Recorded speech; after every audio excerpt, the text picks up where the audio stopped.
kecil, mau yang banyak perkebunan skala besar, pertambangan, perikanan, sebenarnya reforma agraria itu menekankan pada perubahan struktur. Jadi mau mau di negara kapitalis, mau di negara sosialis, ataupun di perkotaan, pedesaan, sebenarnya upaya land reform atau reforma agraria itu adalah menata ulang atau bahkan kalau mau lebih lebih lebih fundamental lagi yang merombak susunan pemilikan, penguasaan, penggunaan sumber-sumber agraria utamanya tanah demi kepentingan rakyat kecil. Jadi nggak ada perbedaannya antara di kota ataupun di pedesaan. Jadi ada struktur baru yang ingin dihasilkan dari operasi reforma agraria yang dilakukan secara sistemik. Nah, tentu harapannya agenda reforma agraria itu disetir oleh negara dong, karena negara yang punya power, negara yang bisa menghasilkan kebijakan, negara yang punya struktur dan seterusnya dan seterusnya.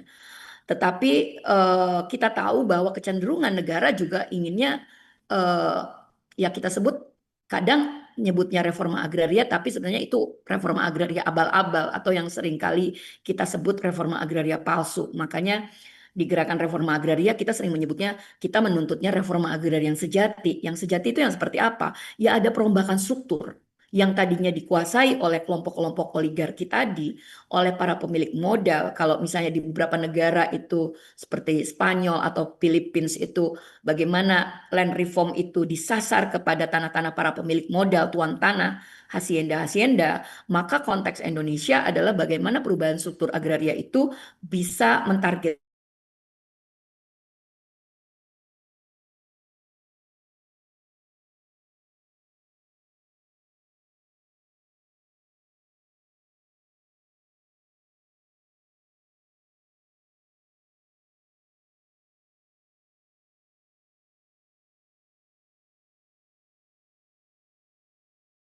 yang dibungkus dengan nasionalisme itu justru berubah menjadi hantu bagi kaum tani di pedesaan karena nasionalisasi itu akhirnya merampas tanah atas nama mengamankan aset tanah milik negara ke dalam BUMN atau sekarang ada yang namanya Danantara ya. Jadi itu juga bagian dari upaya untuk mengambil alih tanah-tanah yang berkonflik atau masih mengalami ketidakadilan itu dilakukan nasionalisasi aset. Itu juga konteks terkini yang dialami dalam upaya memperjuangkan reforma agraria. Jadi kembali lagi tadi bahwa apapun siapapun apakah petani, buruh tani, buruh nelayan buruh yang dia bekerja di misalnya jadi ABK, anak buah kapal, atau dia membantu menjadi pekerja di sektor perikanan, itu adalah subjek hukum reforma agraria, teman-teman. Jadi sebenarnya prinsipnya itu tadi harus ada penataan ulang. Kalau memang mau dijalankan reforma agraria, apakah di pedesaan, apakah di perkotaan, maka tentu harus ada perubahan struktur.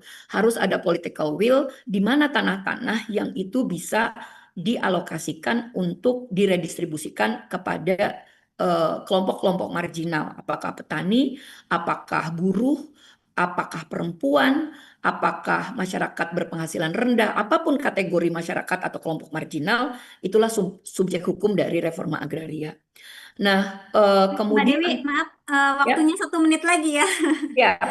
Nah, jadi yang perlu kita ingat teman-teman adalah ketika kita memperjuangkan agenda reforma agraria, sebenarnya yang harus kita ingat adalah tanah, pemukiman, rumah, dan akses kepada ekonomi di atas tanah itu adalah hak dasar. Itu yang pertama, prinsip yang harus kita letakkan sebagai fondasi dan prinsip utama dalam agenda reforma agraria. Nggak peduli dia mau di pedesaan, mau di perkotaan. Tanah, rumah, dan akses terhadap sumber-sumber ekonomi supaya dia lebih lebih lebih sejahtera, lebih terangkat derajatnya, itu adalah hak dasar yang harus dipenuhi oleh negara. Nah, artinya reforma agraria dimanapun, di landscape agraria manapun, itu mekanismenya bukan mekanisme pasar, teman-teman. Adalah mekanismenya tetap lewat land reform. Ada penataan ulang, ada perubahan perbaikan struktur tata ruang kita. Mana tanah-tanah untuk rakyat, mana tanah-tanah untuk pemukiman, mana tanah-tanah untuk fasilitas umum, fasilitas sosial, untuk industri, dan seterusnya. Jadi harus ditata ulang sistemnya supaya lebih berkeadilan dan kelompok-kelompok marginal itu diakui di dalam sistem agraria yang semacam itu. Nah, bukan mekanisme pasar yang sebenarnya sekarang sedang didorong oleh tidak hanya oleh pemerintahan Jokowi sebelumnya, sekarang juga didorong. Pertanyaannya, apakah 3 juta rumah bagi masyarakat berpenghasilan rendah itu adalah bagian dari reforma agraria? Kalau dari sisi KPA, itu bukan reforma agraria, teman-teman, karena itu adalah jebakan mekanisme pasar. Karena di mana perumahan itu diberikan kepada kelompok-kelompok pengembang yang akhirnya nanti ya otomatis masyarakat berpenghasilan rendah atau kelompok marginal itu disuruh mencicil. Meskipun tentu ada beberapa insentif misalnya yang misalnya ada kur, ada kemudian ada gimana suku bunganya supaya rendah dan seterusnya. Tetapi makna land reform itu bukan cicilan rumah atau KPR itu gitu loh. Land reform dan reforma agraria itu redistribusi tanah murni, itu legalisasi aset kepada tanah-tanah yang sudah didiami, diduduki, dihuni, digarap oleh masyarakat secara turun-temurun atau misalnya dia punya itikat baik terhadap pemanfaatan tanahnya, maka negara wajib mengakui dan memenuhi haknya. Bahkan kalau kita mengacu ke Undang-Undang Pokok Agraria yang selalu tiap tahun kita rayakan sebagai Hari Tani Nasional, kemudian juga ada peraturan Presiden nomor 62 tahun 2023 tentang reforma agraria, sudah jelas tanah-tanah mana yang harus segera ditata ulang dan diredistribusikan kepada rakyat. Apakah untuk tanah garapan, pertanian, perkebunan rakyat, perikanan, atau perumahan yang layak termasuk fasilitas umum dan fasilitas sosial yang menunjang agenda reforma agraria itu. Jadi sebenarnya prinsip utamanya ada di sana kawan-kawan, bukan masuk lagi ke mekanisme pasar, dibangun oleh para pengembang, kemudian rakyatnya disuruh nyicil, suku bunganya bisa fluktuasi, dan seterusnya, dan seterusnya. Jadi kurang lebih demikian, teman-teman, saya pikir agenda reforma agraria itu selalu menjadi bagian dari perjuangan kaum buruh, begitupun perjuangan agenda buruh selalu menjadi bagian dari perjuangan kaum tani dan gerakan reforma agraria. Sehingga memang kita perlu sama-sama terus gedor agar hak atas tanah dan pemukiman yang layak dan support sistemnya terhadap akses ekonomi di atas tanah tersebut itu adalah hak dasar yang wajib dipenuhi dan mudah-mudahan ini menjadi salah satu agenda yang dituntut di May Day tahun ini. Demikian teman-teman semuanya. Assalamualaikum warahmatullahi wabarakatuh. Saya kembalikan ke moderator.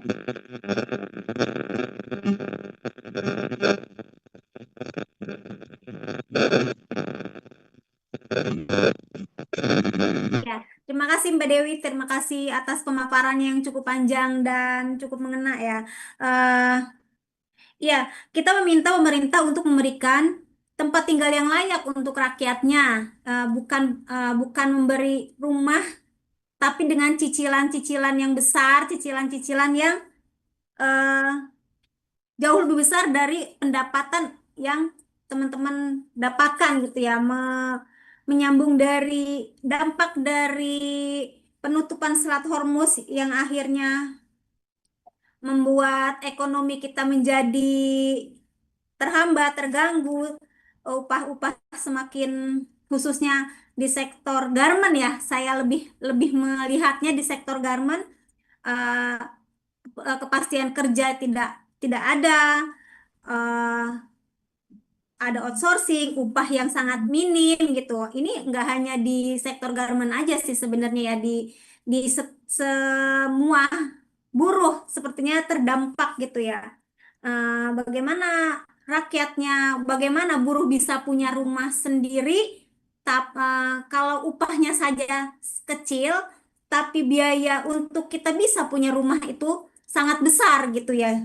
Eh, Paradoks agraria menimbulkan konflik agraria naik hingga 15%. Reforma agraria, perubahan struktural, penguasaan tanah baik di desa ataupun di kota. Terima kasih Mbak Dewi atas pemaparannya yang sangat jelas dan sangat panjang. Eh, Kembali saya akan ke narasumber berikutnya. Agak terbata-bata. Untuk narasumber berikutnya adalah Ibu Jumisi selaku Wakil Presiden Perempuan PRT dan buruh migran dari Partai Buruh. Ya, silakan Bu Jumisi memaparkan pengalaman mengadvokasi kebijakan pekerja perempuan Untuk waktunya 15 menit, Ibu Jum, saya persilahkan.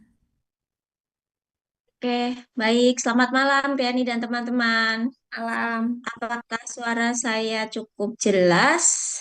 Ya, Jelas, Kak. Hmm, oke. Teman-teman, waktunya sudah malam ya. Saya sedikit aja ya, Riani, tidak perlu panjang-panjang juga. Eh, apa?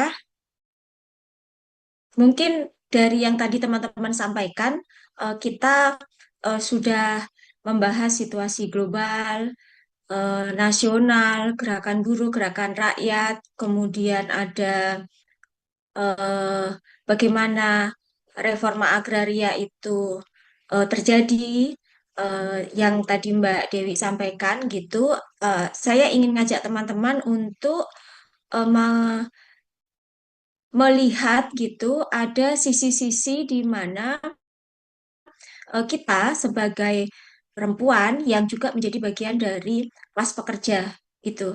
Jadi saya terlibat dalam koalisi masyarakat sipil untuk Undang-Undang PPRT. Ini adalah satu aliansi yang gemuk gitu ya, terdiri dari sekitar 200 sampai 300 organisasi masyarakat sipil yang sudah 22 tahun memperjuangkan Undang-Undang PPRT gitu. Jadi setidaknya ini adalah eh, apa gambaran situasi PRT sebelum dan sesudah Undang-Undang PPRT disahkan kemarin tanggal 21 April 2026 gitu. Jadi ada situasi di mana kita melihat bahwa ini perjuangan untuk pekerja rumah tangga sebagai salah satu eh, sektor ya di masyarakat kita, ternyata perjuangannya cukup panjang gitu. Ada 22 tahun dan mungkin itu adalah seusia anak-anak kita, barangkali teman-teman belum lahir pada saat Jala PRT dan teman-teman memulai ngedrap soal Undang-Undang PPRT gitu. Nah, ada hal-hal yang dia memang krusial, bukan krusial apa ya, dia menjadi basic dari kacamata kita melihat PRT saat ini gitu. Nah, jadi perjuangan tentang koalisi yang sekarang sudah mendapatkan kemenangan ya, entah saya bilang sebagai kemenangan atau hasil dari perjuangan gitu kira-kira.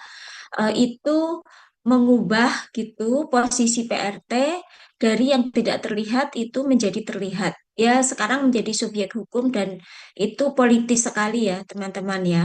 Jadi, mungkin karena kultur masyarakat kita dengan budaya yang feodal dan warisan dari kultur yang ratusan bahkan ribuan tahun, melihat posisi PRT sebagai kelas kedua atau ketiga, keempat bahkan dan seterusnya, itu menjadi posisi yang bisa dilihat dalam subjek hukum gitu. Dia menjadi posisi yang terlihat dengan adanya pengakuan bahwa PRT adalah pekerja. Jadi itu jadi kampanye kita, PRT sama dengan pekerja rumah tangga. Dia diakui sebagai subjek hukum sama dengan pekerja-pekerja yang lain di luar di luar yang dia berada di area domestik gitu. Nah, yang kedua, pengalaman kekerasan, eksploitasi, diskriminasi, intimidasi yang dialami oleh pekerja rumah tangga itu menjadi isu publik dan struktural ya. Kita bisa melihat itu sebagai sesuatu yang kekerasan yang terstruktur, kira-kira begitu. Nah, kemudian kerja perawatan itu sebagai pondasi ekonomi. Jadi, kerja perawatan itu, teman-teman, kerja perawatan itu adalah semua kerja yang kita lakukan untuk membuat dunia ini terus bergerak. Sebetulnya begitu. Dia mensupport dari kerja-kerja yang selama ini ada. Gitu. Jadi kerja perawatan itu ada dua, teman-teman. kerja perawatan berbayar dan kerja perawatan tidak berbayar. Kerja perawatan berbayar ya PRT ini gitu. Dan kerja perawatan tidak berbayar itu banyak sekali dilakukan oleh perempuan-perempuan, bukan hanya di Indonesia tetapi seluruh dunia, dan itu sebetulnya menjadi fondasi ekonomi yang tidak dilihat oleh kapitalis. Tadi teman-teman sudah menyampaikan bagaimana kekuasaan kapitalis mencengkeram ekonomi, dan itu sebetulnya ada kerja yang dia sangat-sangat-sangat bernilai tetapi tidak dilihat, yaitu kerja perawatan yang tidak berbayar itu, dan mayoritasnya dilakukan oleh perempuan. Pekerjaan apa saja itu? Sebagai contoh adalah kerja-kerja yang dia meliputi kerja domestik, teman-teman. Kemudian kerja perawatan, merawat balita, merawat lansia, merawat disabilitas, mm, memasak, kemudian membersihkan rumah, kerja-kerja domestik lain itu sebetulnya dia sangat berkontribusi terhadap lajunya ekonomi, tetapi dia tidak terlihat gitu. Nah, tetapi sungguh pun begitu di Indonesia, kemarin kita punya sejarah baru di mana setelah 22 tahun diperjuangkan, ada yang namanya Undang-Undang PPRT saat ini. Nah, eh, kami menganggap gitu ya, kami merasa bahwa kemenangan ini gitu itu membuktikan bahwa ada kerja keras dan ketekunan gitu yang dia bisa menembus kebutuhan kebuntuan politik gitu. Itu situasinya ya, teman-teman ya.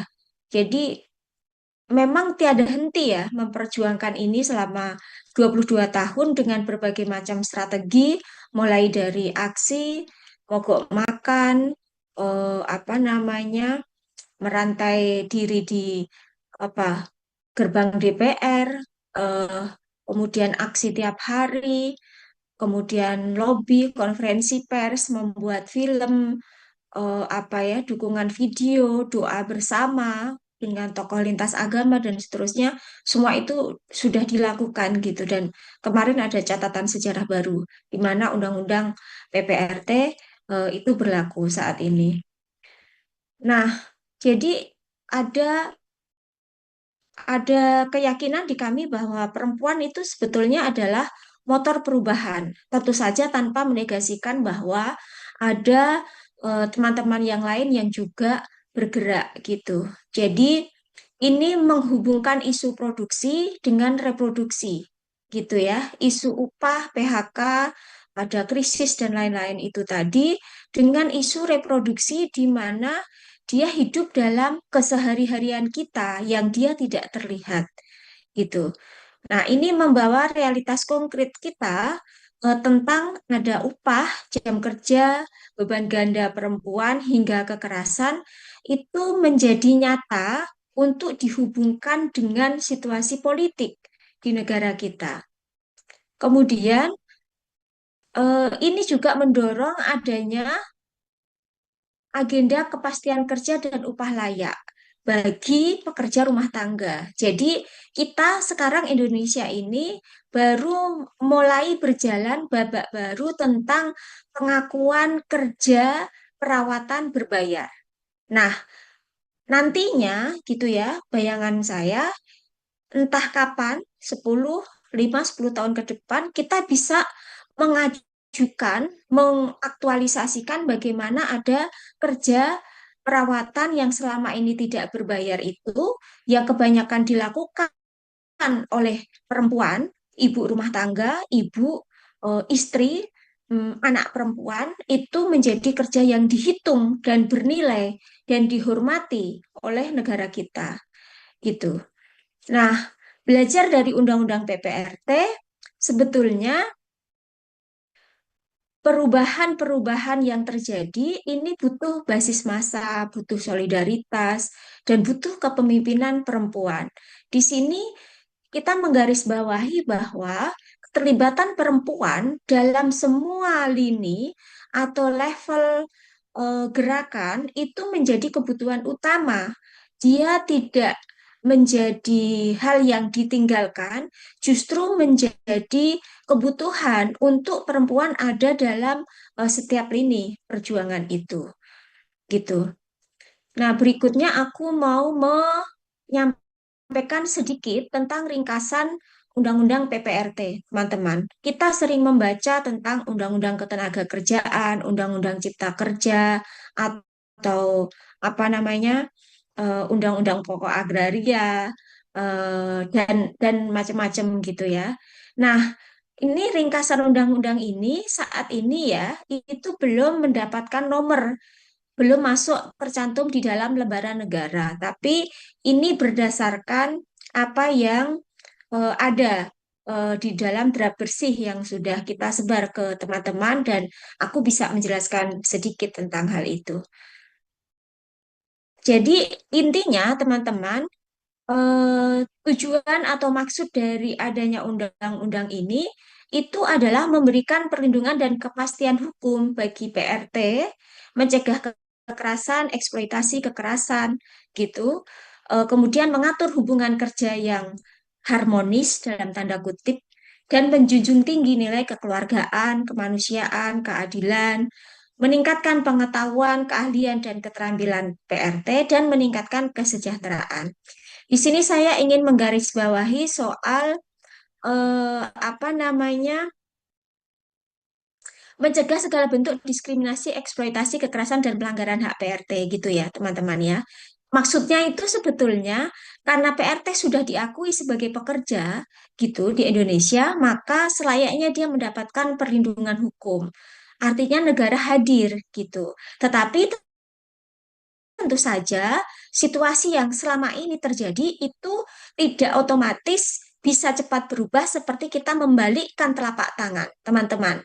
Jadi tetap aja kemarin begitu tanggal 21 Undang-Undang PPRT disahkan tanggal 22 pagi, kita dapat kabar dua PRT terjun dari rumah pemberi kerja di daerah Ben Hill.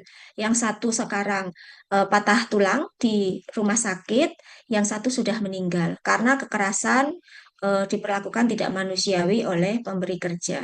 Jadi hal-hal seperti ini yang kemudian menjadi PR kita ke depan. Nah, apa saja yang tidak diatur di dalam Undang-Undang PPRT, teman-teman? Jadi hubungan kerja yang dia berdasarkan kekerabatan, yang dia ngenger, biasanya ngenger itu kan ada imbalannya disekolahkan nih untuk bocah-bocah yang ikut ke saudara gitu ya.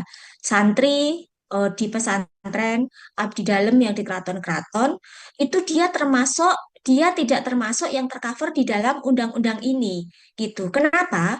Karena tujuan dari itu adalah bukan untuk mencari nafkah.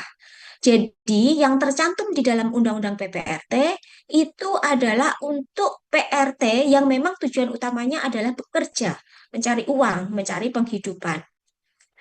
Nah, asas di dalam Undang-Undang PPRT itu ada asas kekeluargaan, perlindungan, keadilan, kesejahteraan, dan kepastian hukum. Asas kekeluargaan ini menjadi pendiskusian yang alot dalam proses draft ke draft, teman-teman, karena banyak pihak berargumentasi, bahkan sekarang setelah undang-undang ini disahkan, itu mengkhawatirkan bahwa hubungan yang sudah terbangun baik antara PRT dengan pemberi kerja nanti menjadi kaku, menjadi formalis banget, menjadi tidak kekeluargaan lagi, padahal sudah cukup baik. Anggota dewan pun banyak ketakutan seperti itu. Akhirnya, asas kekeluargaan itu dicantumkan di dalam Undang-Undang PPRT di nomor 1, teman-teman. Saking kalau saya bilang bahwa undang-undang ini adalah undang-undang yang cukup kompromis ya teman-teman dari sisi isian, karena dari tahun 2004 sampai dengan hari ini itu sudah 68 kali direvisi. Jadi bisa dibayangkan ketentuan-ketentuan yang dulunya sangat idealis sekarang ini sampai pada titik yang kompromis. Sungguh pun Mohon begitu, maaf ya, waktunya 1 menit lagi. ya, oke. Sungguh pun begitu teman-teman, ini adalah hal yang layak kita apresiasi. Nah, Hal yang tidak berubah itu adalah terkait dengan hubungan sosiokultural yang dia memang berdasarkan kearifan lokal yang sudah berjalan selama ini. Nah, ini juga menarik teman-teman, di dalam Undang-Undang PPRT itu ada 10 jenis klasifikasi pekerjaan yang dilakukan oleh PRT. Jadi ini klasifikasi ini untuk mendorong supaya tidak semua pekerjaan itu dilakukan oleh satu PRT karena itu bisa membuat PRT tipes sehingga ada pilihan jenis pekerjaan.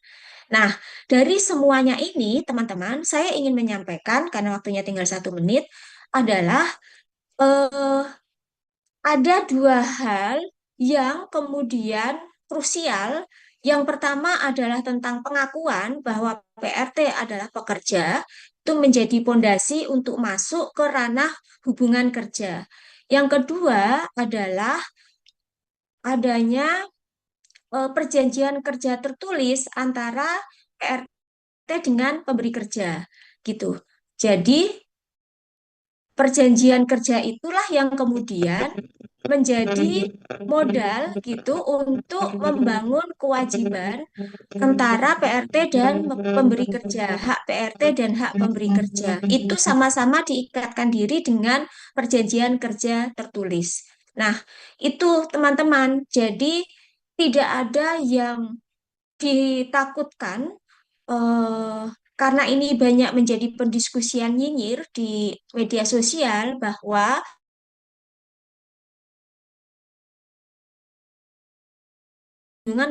perlindungan terhadap pemberi kerja gitu. Tetapi saya bisa sampaikan di sini bahwa meskipun namanya adalah Undang-Undang Perlindungan PRT, ini juga mengcover perlindungan bagi pemberi kerja karena ada kewajiban kedua belah pihak yang itu bisa sama-sama dituangkan dan di situ juga bisa sama-sama mengakhiri hubungan kerja jika salah satu pihak itu mengingkari kesepakatan. Kira-kira begitu sih, Riani dan teman-teman. Terima kasih. Ya, terima kasih Bu Jum, terima kasih teman-teman. Itu tadi ya pemaparan materi yang telah disampaikan oleh para narasumber. Untuk kawan-kawan yang ingin bertanya, silakan open mic, sebutkan nama yang jelas dan asal organisasinya. Gitu ya teman-teman, silakan.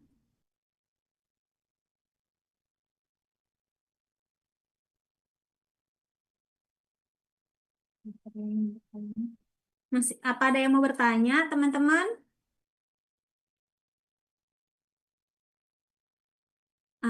Oke, karena waktunya sudah tinggal sedikit ya, karena nggak ada yang mau bertanya, ya, saya akan melontarkan satu pertanyaan untuk Sekjen Oncom.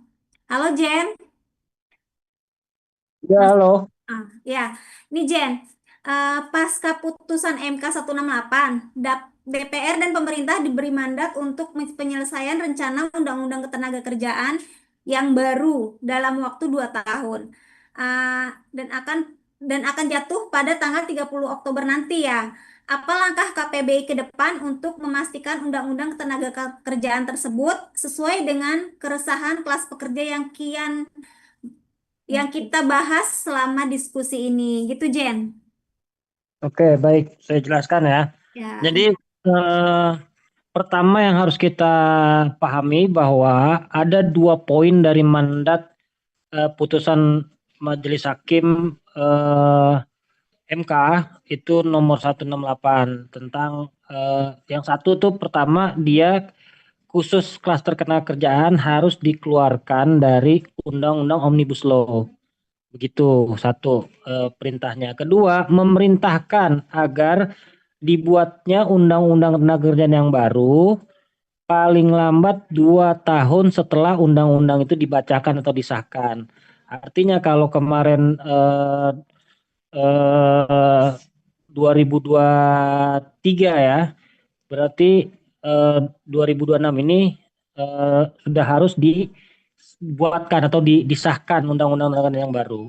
Nah, apa langkah-langkah teman-teman serikat buruh untuk bisa mengintervensi undang-undang nanti yang disahkan benar-benar mengakomodir kepentingan kelas pekerja atau buruh? Karena eh, eh, undang-undang yang dibuat nanti kan itu diserahkan kepada pembuat undang-undangnya tuh. Jadi inisiatifnya inisiatif DPR. Nah, kita sama-sama tahu isinya DPR itu pasti mayoritas adalah kalangan pemodal. Belum ada representasi dari kelas pekerja atau buruh dan bahkan partai buruh aja belum bisa tembus sampai ke parlemen. Artinya sangat rentan tuh undang-undang itu tidak mengakomodir kepentingan buruh. Jadi eh, meskipun ada banyak versi, tapi setidaknya teman-teman buruh di serikat buruh cukup intens mengawal nih dan cukup care juga untuk menyusun undang-undang yang nantinya akan mengakomodir kepentingan buruh atau paling tidak merubah lah situasinya yang menjadi lebih baik. Nah, di KPBI itu terlibat di dalam koalisi serikat pekerja dan partai buruh untuk menyusun poin-poin pokok-pokok pikiran. Kenapa? Karena prinsipnya itu bukan merevisi undang-undang yang sudah ada atau undang-undang cipta kerjanya, tapi membuat undang-undang yang baru. Maka layaknya kita sedang membuat undang-undang yang baru dan kemudian itu benar-benar aspirasinya dari buruh atau perbaikan-perbaikan dari keresahan-keresahan buruh dan apa ya kondisi-kondisi kerja yang sangat buruk, yang terjadinya kekosongan hukum, tidak ada sanksi pidana atau tidak ada ketegasan, itu masuk di semua dalam pokok-pokok pikiran. Nah, serikat-serikat yang lain juga sama demikian mengajukan surat-surat meskipun masih sebagian perspektifnya merevisi undang pasal-pasal yang dianggap merugikan buruh. Nah, dalam proses ini semua draft usulan buruh itu sudah diakomodir. Nah, makanya di dalam Mede ini kita juga melakukan pensiasatan agar ini menjadi atensi pemerintah dalam hal ini adalah Presiden Prabowo untuk mengawal ini juga nih, karena kalau tidak dikawal bisa jadi meleset nggak di bulan Oktober nanti. Karena kita juga melihat belum ada keseriusan pembahasan-pembahasan draft undang-undang ataupun rapat-rapat paripurna yang akan membahas ini sidang paripurna pembuatan undang-undang ketenagakerjaan yang baru. Nah, maka kita ingin menyampaikan di media nanti bahwa undang-undang ketenagakerjaan yang baru yang benar-benar mengakomodir kepentingan buruh harus menjadi atensi presiden sehingga harus diselesaikan di bulan Oktober dengan melibatkan semua stakeholder terkhusus adalah serikat-serikat buruh itu sendiri biar nggak kayak terulang lagi tuh undang-undang cipta kerja. Saya rasa itu yang bisa saya jelaskan. Kita perlu pengawalan karena kalau nggak dikawal saya khawatir nanti undang-undangnya itu akan dimelencengkan dan tidak sesuai dengan harapan buruh. Oke, baik Sekjen Oncom, terima kasih teman-teman, terima kasih para narasumber, terima kasih juga kawan-kawan yang sudah bergabung. Waktunya masih ada sekitar 5 menitan ya, kawan-kawan masih ada yang mau bertanya kah? Tadi lewat 10.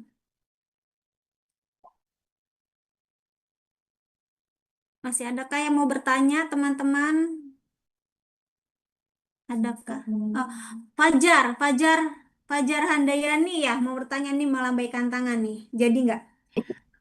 Ya, Sebutkan nama atau dan asal organisasinya dari mana gitu ya. Teh. Eh, aku Fajar dari SMKP, Kak. Aku mau tanya gimana, aku masih bingung nanti gimana perwujudan reformasi agraria di perkotaan karena tadi kan dibilang kalau itu akan menyasar oligarki-oligarki. Tapi reformasi agraria atau land reform kan pasti ada hubungannya dengan relokasi, termasuk relokasi warga. Nah, itu nanti apa bedanya dengan penggusuran dan juga bagaimana caranya agar kan pasti nanti ada banyak yang resisten untuk relokasi. Nah, itu bagaimana, Kak? Terima kasih.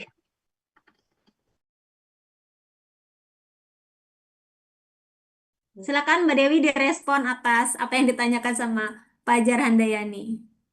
Mbak Fajar boleh diulang nggak? Tadi aku ada teman yang pamit, jadi aku baru denger yang beberapa kalimat terakhir. Nggak apa-apa, Bu. Tadi saya tanya gimana nanti bentuk dari reformasi agraria itu kalau kalau berhubungan dengan relokasi warga dan juga bagaimana kalau ada resistensi dari relokasi tersebut, Kak?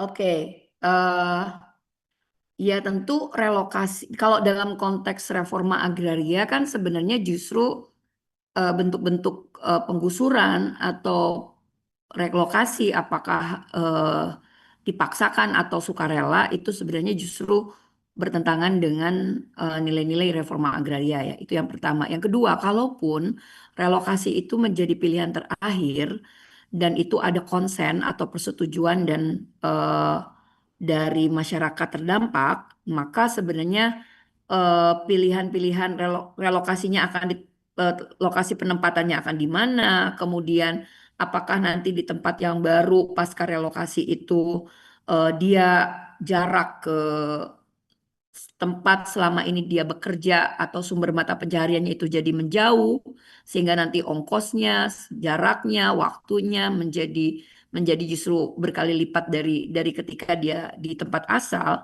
Maka itu yang harus menjadi aspek-aspek yang diperhatikan oleh pemerintah. Tapi memang dalam masyarakat, terutama kalau kita sedang mendampingi atau ada anggota KPA yang dipaksa untuk relokasi, pasti kita itu memilih untuk bertahan. Jadi beberapa wilayah konflik agraria, misalnya kayak contoh yang sekarang sedang terancam itu yang di Cianjur ya, diancam untuk direlokasi karena perkampungannya sama tanah pertaniannya itu dialokasikan untuk bank tanah dan Densus 88. Nah, itu mereka bertahan tuh di situ karena bagi kami ya relokasi itu adalah pilihan terburuk. Justru harusnya bank tanah ataupun kepentingan-kepentingan lain yang datangnya belakangan itu justru yang mereka ya jangan jangan tumpang tindih dengan klaim masyarakat gitu. Tapi memang apabila biasanya memang terjadi resistensi ya. Oleh karena itu tadi pendekatan soal akses kepada tanah atau kepada pemukiman itu harus ditempatkan sebagai hak dasar. Jadi memang kalau kalau dia di dalam mekanisme land reform, memang kewajiban negara atau pemerintah, misalnya kita bicara skupnya kota misalnya, ya pemerintahan setempat itu harus sudah mengalokasikan tanah-tanah mana sih yang menjadi objek reforma agraria. Misalnya kalau di perkotaan ya itu biasanya subjek-subjek yang di objek-objek tanah yang dibolehkan menjadi objek reforma agraria itu misalnya tadi ada hak guna bangunan yang terlantar atau tanah negara bebas yang tidak dilekati hak apapun atau tanah perkampungan di perkotaan misalnya sudah lebih dari 20 tahun ditempati tapi nggak kunjung diakui, maka itu wajib untuk direkognisi atau diakui. Jadi bukan bukan relokasi gitu loh.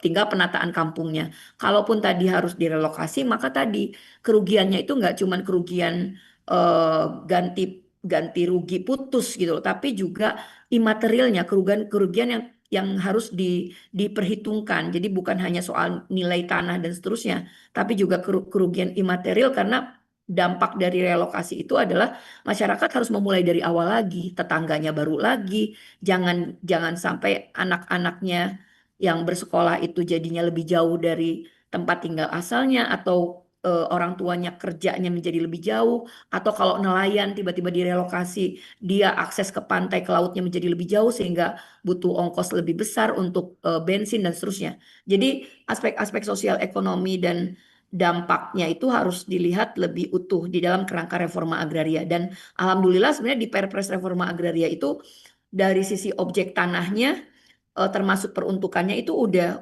lebih inklusif ya, tidak hanya untuk pedesaan tapi juga untuk tadi landscape di perkotaan dan subjeknya itu nggak petani aja, termasuk masyarakat yang termarginalkan, bahkan pilihan-pilihan misalnya kalau teman-teman karena ini temanya koperasi misalnya teman-teman buruh misalnya atau perempuan buruh mau membentuk koperasi lalu mengajukan untuk agar hak atas tanahnya diakui kalau dia sudah menempati atau dia mengajukan tanah mana yang itu menjadi objek reforma agraria. Misalnya di DKI Jakarta itu kan ada yang namanya gugus tugas reforma agraria DKI Jakarta. Kita tinggal cek ke DKI Jakarta, di mana sih objek tanah yang sedang ditargetkan untuk menjadi tanah objek reforma agraria. Itu kalau yang sifatnya redistribusi tanah murni. Tapi kalau yang sifatnya pengakuan, artinya masyarakat sudah di situ, tapi belum kunjung diakui, belum diterbitkan sertifikatnya, maka itu tinggal diajukan aja sebenarnya. Karena secara kebijakan tuh udah ada, tinggal bentuknya mau secara bersama-sama, secara berkelompok, ada hak milik bersama,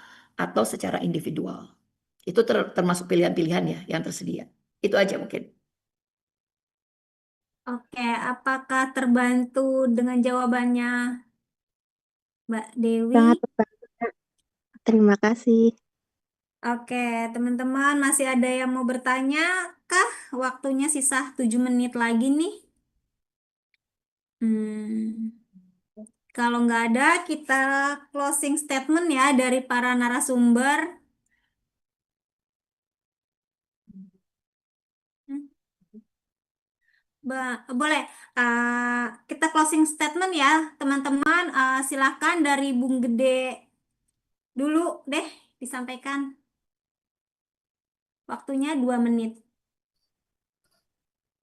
Kalau masih adakah Bung Gede? Oke. Oh, masih masih udah hampir bobo.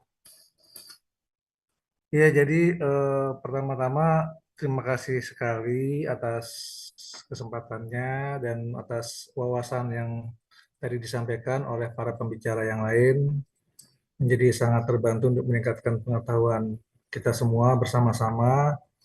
Semoga dalam May Day kali ini kita bisa melihat banyaknya capaian-capaian dari perjuangan-perjuangan yang sudah dilakukan oleh kawan-kawan tadi. Mbak Jum bercerita mengenai capaian perjuangan dari teman-teman pekerja di rumah tangga yang selama ini pekerjaannya banyak diabaikan, yang hak-hak mereka atas nilai dari produksinya tidak dikembalikan, sehingga mereka tidak bisa mendapatkan daya beli yang baik.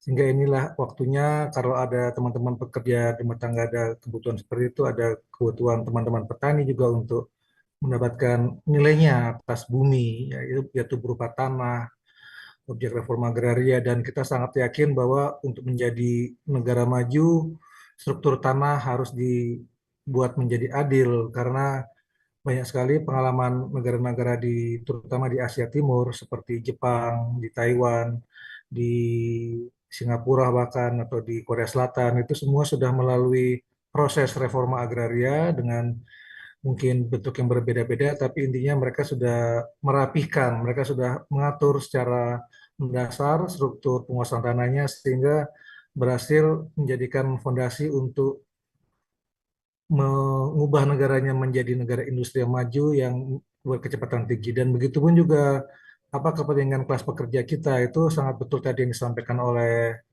Bung Oncom bahwa eh, kepentingan utama dari kaum buruh di Indonesia dan juga seluruh rakyat Indonesia adalah perdamaian. Karena dengan perdamaian situasi ekonomi bisa menjadi normal kembali, harga-harga bisa menjadi normal dan daya beli kembali membaik, dan juga untuk tuntutan kerja, artinya kita membutuhkan industrialisasi, kita memerlukan lapangan kerja yang luas yang berdaya beli tinggi gitu. Demikian dari saya, kelamaan juga ya. Terima kasih. Oke, terima kasih Bung Gede Sandra. Uh, Selanjutnya dari Sekjen Oncom, closing statementnya, Jen, 2 Oh ya, menit oke. waktunya. 2 menit ya. Jadi Ya. gini, tadi kan kita diskusinya berawal dari soal apa ya, situasi geopolitik internasional yang pasti akan berdampak terhadap situasi ekonomi politik dan yang sudah misal saya ambil contoh waktu COVID-19, pandemi COVID-19 itu juga pemerintah melakukan upaya-upaya penyelamatan atau melakukan deregulasi istilahnya gitu ya, ada penyesuaian, tapi regulasi itu selalu orientasinya adalah penyelamatan terhadap dunia usaha, memberikan karpet merah, kemudahan-kemudahan bagi dunia usaha atau para pemodal, semisal kayak insentif pajak, terus kemudian dapat subsidi BBM industri, tapi BBM di sektor publik kemudian dinaikkan atau dilempar kepada mekanisme pasar sehingga memberatkan rakyat gitu loh. Pedagang-pedagang kaki lima tidak boleh berjualan sehingga memutus pemasukannya, terus buruhnya juga menjadi korban PHK, bahkan ada aturan yang kemudian bertentangan dengan undang-undang ketenagakerjaan atau undang-undang di atasnya, membolehkan perusahaan yang terdampak untuk membayarkan upah di bawah ketentuan UMP. Jelas itu bagi saya itu aturan-aturan yang menyesatkan gitu loh. Nah, kita nggak mau dampak-dampak itu kemudian terjadi lagi dan terulang lagi. Apapun bentuk resolusinya nanti yang akan diskemakan oleh pemerintahannya Prabowo, buruh harus punya strategi untuk menyelamatkan atau menyelamatkan ininya ya, tingkat kesejahteraannya, termasuk perlindungan buruh, hak normatifnya, ya tentunya dengan cara berkonsolidasi dan juga punya tawaran-tawaran terhadap isu-isu strategis yang harus dimenangkan. Dan ini untuk menunjukkan di mana posisinya Prabowo, berpihak pada kelas pekerja atau berpihak pada kelas pemodal, kan kira-kira kayak gitu. Nah, dalam kerangka media ini juga kita akan menyampaikan tuh secara langsung, dan kita berharap semua hal-hal yang berkaitan dengan menurunnya tingkat kesejahteraan buruh dan meminimalisir perlindungan hak buruh itu bisa diperkuat dan diperbaiki di dalam undang-undang ketenagakerjaan yang baru. Jika memang benar-benar pemerintahan Prabowo itu peduli terhadap nasib kelas pekerja yang butuh di backup. Jangan lagi nge-backup para pemodal, memberikan kemudahan-kemudahan para pemodal, apalagi memberikan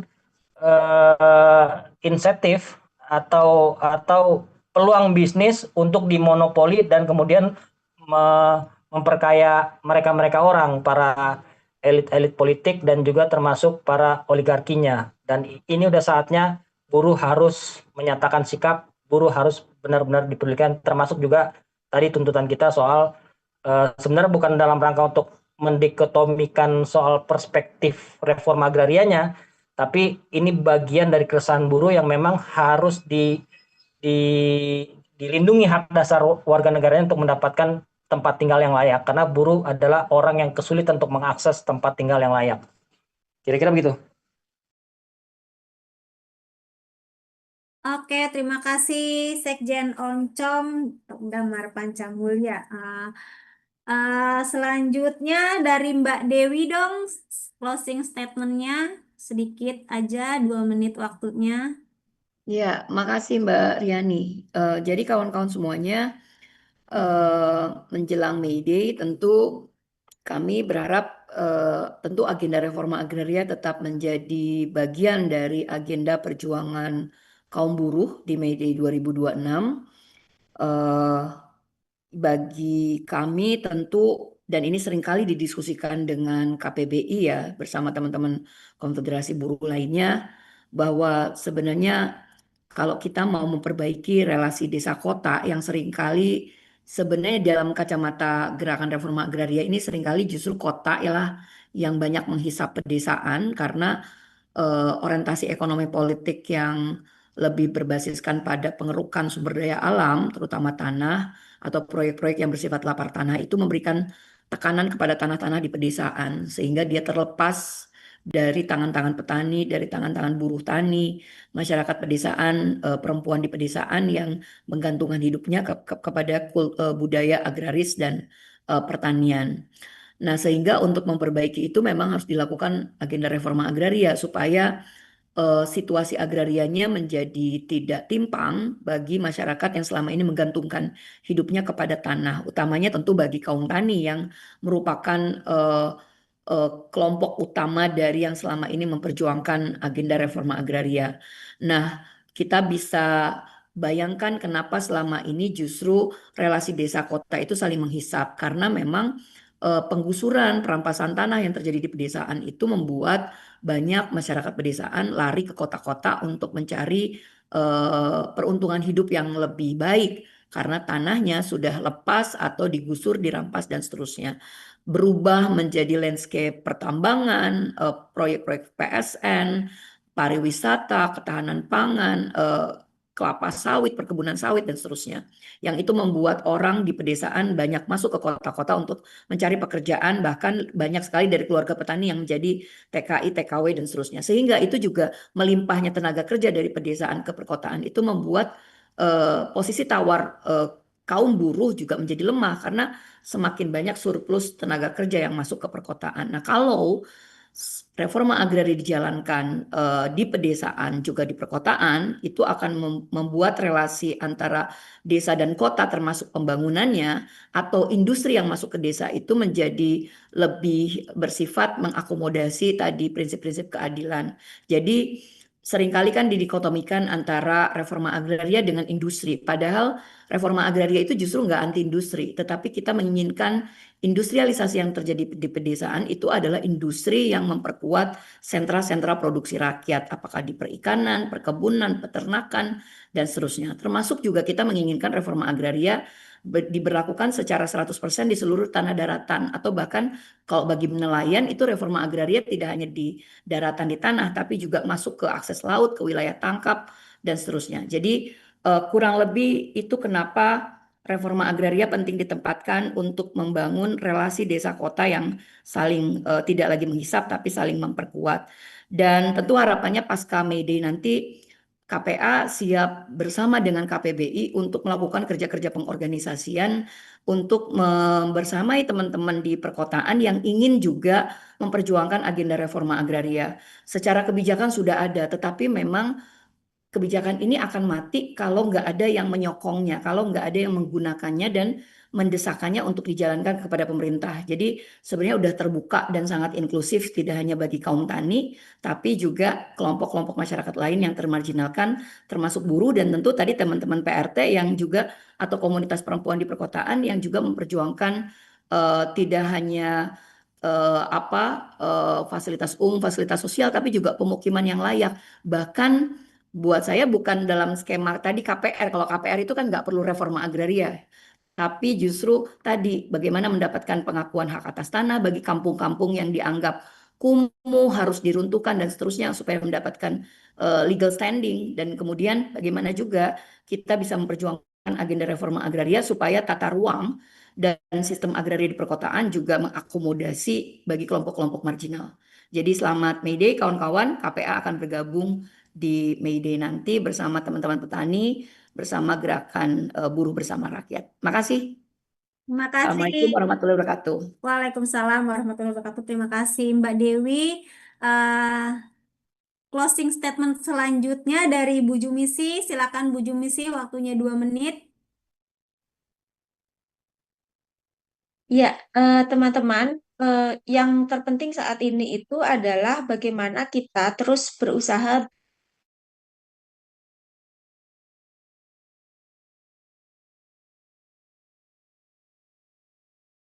punya Ya.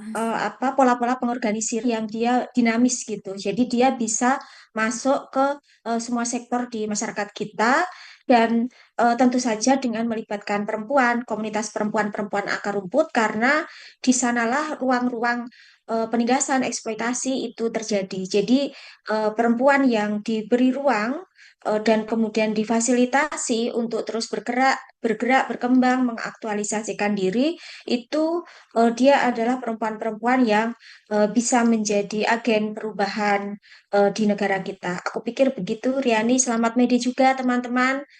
Secara nasional, saya lihat ada kawan-kawan dari berbagai daerah. Terima kasih sudah berdiskusi sampai selarut ini. Semangat! Terima kasih teman-teman, terima kasih narasumber. Sedikit yang saya catat, dampak dari penutupan jalur Hormuz itu menghambat perekonomian dunia ya, karena Iran itu termasuk yang memproduksi ya kurang lebihnya minyak dunia. Dampaknya itu berdampak pada pekerja-pekerja dan berdampak pada seluruh sekitar 20 negara, teman-teman ya. Untuk dampak dari penutupan jalur Hormuz ini eh, membuat kepastian kerjanya yang tidak tepat, tidak ada kepastian kerja, jam kerjanya yang tidak pasti juga, upah yang di bawah ketentuan. Itu salah satu dampak dari permasalahan ini. Eh, bagaimana rakyat Indonesia tepatnya bisa memiliki tempat tinggal yang murah, yang layak, kalau upahnya saja tidak bisa mencukupi untuk kebutuhan hidup kita sehari-harinya begitu. Sedikit saja yang saya catat, dan untuk capaian selamat juga atas capaian teman-teman PRT yang sudah berjuang panjang lebih dari 20 tahun sampai akhirnya ada undang-undang yang ditetapkan pada tanggal 21 April lalu. Uh, uh, Akhirnya PRT mendapat ada perlindungan hukum karena rentan sekali para pekerja rumah tangga ini akan kekerasan, baik itu kekerasan verbal, kekerasan mental dan lain sebagainya gitu. Terima kasih teman-teman. Mohon maaf jika ada kekurangan dari saya sebagai moderator. Terima kasih sudah bergabung di diskusi malam ini. Terima kasih para keempat narasumber yang sangat luar biasa. Ini menjadi pengalaman saya sedikit bertambah atas apa yang disampaikan oleh teman-teman semua. Terima kasih juga untuk teman-teman yang sudah bergabung, FSP2KI, IPSI, teman-teman Lion, teman-teman FSBPI, teman-teman SPPLNI, dan teman-teman Kompolnas. Terima kasih untuk teman-teman juga yang tidak bisa saya sebutkan satu persatu. Eh, Diskusi ini saya tutup. Hidup buruh, hidup rakyat Indonesia. Assalamualaikum warahmatullahi wabarakatuh. Teman-teman, kita foto bersama dulu ya. Saya lupa. Kita on kamera yuk.